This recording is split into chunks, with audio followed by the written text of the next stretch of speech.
Hello there. My name is Peter Thorpe, and I'm an artist, an illustrator, and a designer. And your teacher, Ms. Butts, asked me to explain to you why I love space.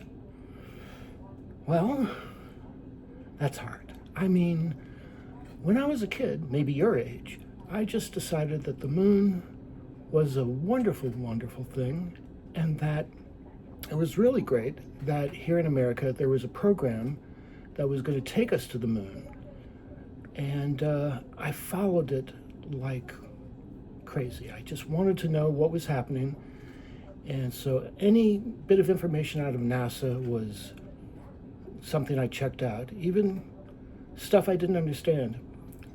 And over time, I thought, I'd like maybe to be an astronaut. And looking into it, I found that it was very hard. For one thing, you got to be very good at math, engineering, all sorts of stuff. Meanwhile, I was drawing pictures. I love to draw pictures. It started when I was very young. And it occurred to me that drawing pictures was a lot easier than math and engineering. So I decided to approach it as my love for space as an artist. I also love books, and I decided to, when I was old enough to go to college, to go to an art school and learn illustration, which I did. And after that, I went to New York City and lived in the middle of New York City in Manhattan and was a book illustrator for many, many years. In fact, I still do an occasional book. And during that time, I still followed space. And the Challenger accident, which happened in 1986, made me think, oh gosh, this is going to be the end of the space program. We can't have this. And so I started calling people and saying, what can I do? What can I do? And they said, join a space group, a pro-space group. And I found the Space Frontier Foundation, which was in New York City. And I decided to approach them and say, hey, look, as an artist, if there's anything I can do, let me know. And they said, sure. We need, posters, we need newsletters and stuff. So I did that. And as time went on, I still worked as an illustrator doing book cover art. And you can see some of it here, right behind me. Anyway, when I would do a painting, I would have paint left over afterwards. And that I usually threw away, because I needed to get onto a new project and I needed new colors.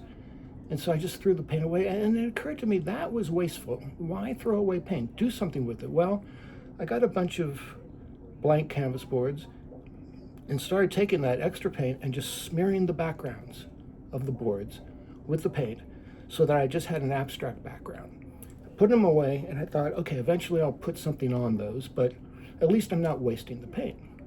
Well, my buddy that I was working for with the space people, the Space Frontier Foundation, was over one day and said, why don't you put some space stuff on it, put the moon on it, put maybe a rocket. And I said, yeah, that's it.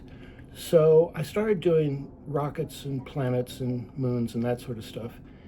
And everybody liked them that came around to my studio. So I would go to these space conferences and I'd bring them along, and people really liked them. And it just kind of took off, no pun intended. And so that was how that happened. But if you think about it, no matter what you like and no matter what you do, you can find a way to support it. So I wasn't going to become an astronaut, and I wasn't going to be an engineer, but as an artist, I could inspire other people to think about space as exciting, as important, and so that's what I did. And I want to say this to all you youngsters. I am so jealous of you. And the reason why is because of your age. When I was a kid, growing up in the 1960s and following the NASA missions, I thought for sure that by now I would be living on the moon. Well, there's no cities on the moon now. But by the time you're grown up, you actually have a chance to go into space, to visit as a tourist, or to actually go to live and work in space. And you'll have a chance eventually to go to the moon. And I bet, and you look around amongst yourselves, And you could point to who you think it's going to be, but I bet it's going to be a lot of you will actually go to space in your lifetime. And that's why I'm jealous. Anyway, thanks again, Miss Butts, for this opportunity. Y'all have a good day. Bye.